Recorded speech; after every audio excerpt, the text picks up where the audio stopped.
La hype est réelle autour de ces animés. Bienvenue sur Watch Mojo français. Aujourd'hui nous faisons le décompte du top 10 des animés les plus anticipés de 2019.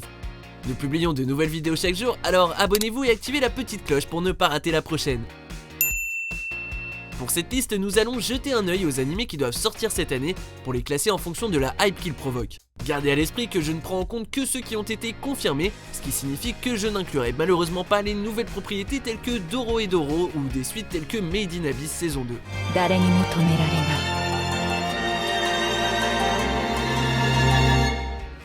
Numéro 10, les rôdeurs de la nuit.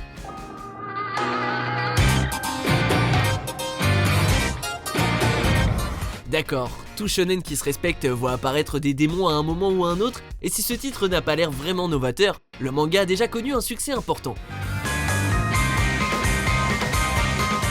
Vu que la série est également réalisée par Ufotable, on peut s'attendre à ce que les combats soient époustouflants. Heureusement, comme Tanjiro se lance dans une quête pour guérir sa sœur de sa maladie démoniaque et que ça va le pousser à combattre pas mal de hordes infernales, on devrait avoir droit à notre lot de batailles sanglantes. Numéro 9, Vinland Saga. Est-ce que vous êtes prêts pour un animé sur les Vikings? Question piège, évidemment que tout le monde est prêt pour un animé sur les Vikings, surtout si on a droit à Thorkel le Grand et sa clique. Ce super manga historique se focalise sur l'occupation danoise de l'Angleterre, et il aura pas mal de points communs avec des chefs-d'œuvre tels que Berserk, notamment par sa violence et ses personnages bruts. J'espère vraiment que l'adaptation se montrera à la hauteur du matériel de base et qu'il ne rasera pas les combats brutaux. Je sais pas vous, mais moi je suis prêt pour une leçon d'histoire féroce. Numéro 8, Toharu Kagaku no Accelerator et Toharu Kagaku no Railgun saison 3.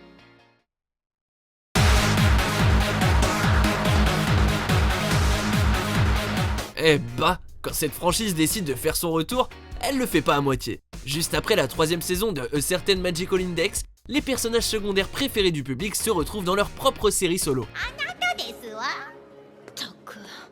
D'un côté, on a Misaka et ses amis Esper qui franchissent un cap et tentent de restaurer l'ordre dans la cité académique. De l'autre côté, on a l'anti-héros Accelerator qui semble avoir mis en place son propre arc de mini-rédemption alors qu'il utilise ses pouvoirs psychiques pour protéger l'adorable Last Order.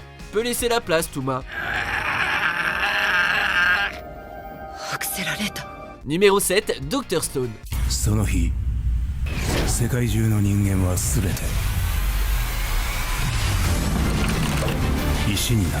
L'humanité s'apprête à revivre à l'âge de pierre, et d'après ce qu'on voit, ça va être génial.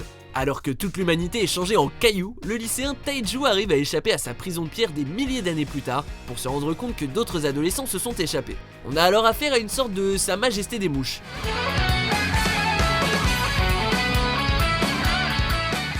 Vu que le manga est très rapidement passé au rang de candidat sérieux pour une place dans le Big 3, on est en droit d'espérer beaucoup de l'adaptation.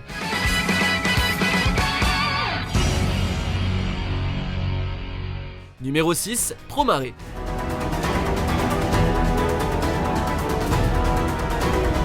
Ah, Trigger, c'est quand on croit vous avoir échappé qu'on est de nouveau attiré vers vous. Si Darling in the Franxx a un peu déraillé et que SSSS Gridman semble avoir divisé les fans, qui peut nier avoir hâte de voir ce film?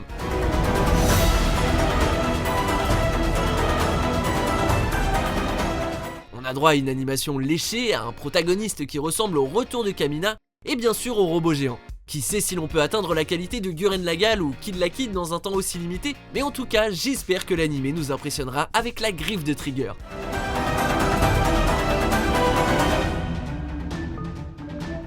Numéro 5, The Promised Neverland.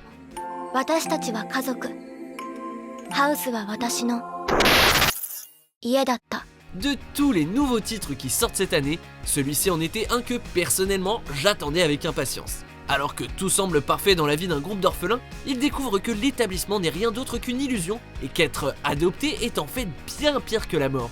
Ainsi, on a droit à un mélange entre la grande évasion et des décors de dark fantasy.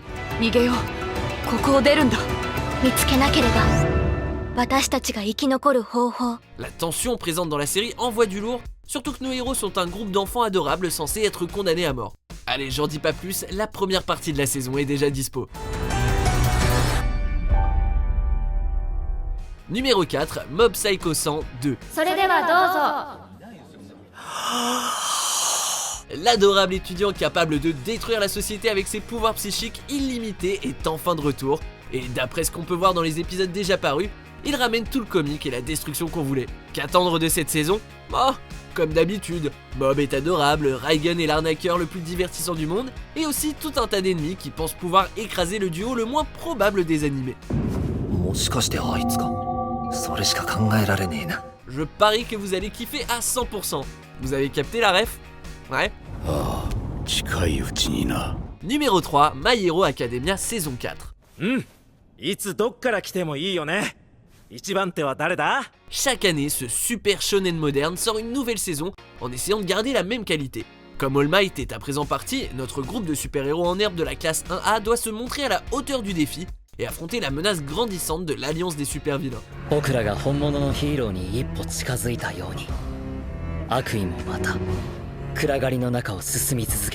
Comme les héros du lycée Yue entrent dans la bataille avec le mystérieux et terriblement mortel Overhaul, le monde des justiciers risque d'exploser. J'ignore comment cette série parvient à se surpasser à chaque fois, mais elle n'a pas l'air de ralentir.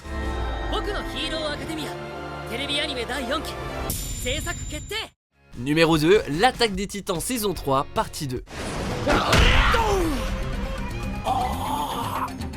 Alors qu'on pensait que cette série n'avait plus rien à offrir, elle est passée à la vitesse supérieure en nous laissant sur le plus grand cliffhanger du monde. D'après ce qu'on voit, Levi, Eren et le reste du groupe vont se lancer dans une bataille infernale. Non seulement ils doivent gérer les restes corrompus de la monarchie humaine, mais en plus, il semblerait que Bertholdt et Reiner soient de retour. Je ne sais pas du tout comment les choses vont tourner, mais d'après ce que je vois et vu le passif de la série, ça risque de saigner. Numéro 1, One Punch Man saison 2.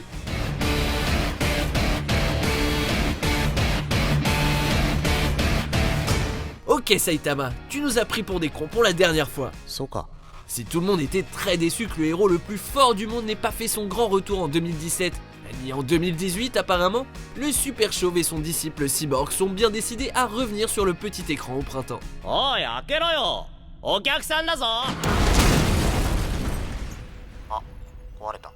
Et c'est une bonne chose parce que je suis quasiment sûr qu'il y aurait eu des émeutes sur toute la planète si les fans avaient dû attendre encore un an pour voir Saitama et Genos affronter d'autres monstres, adversaires et une bonne portion de Tatsumaki, j'espère. Une chose est sûre, cette suite va éliminer la concu d'un seul coup de poing.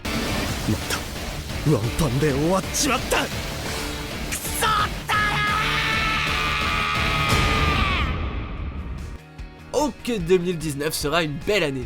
Dites-moi en commentaire les animés que vous attendez le plus. Abonnez-vous si ce n'est pas fait et jetez un œil à ces autres super vidéos.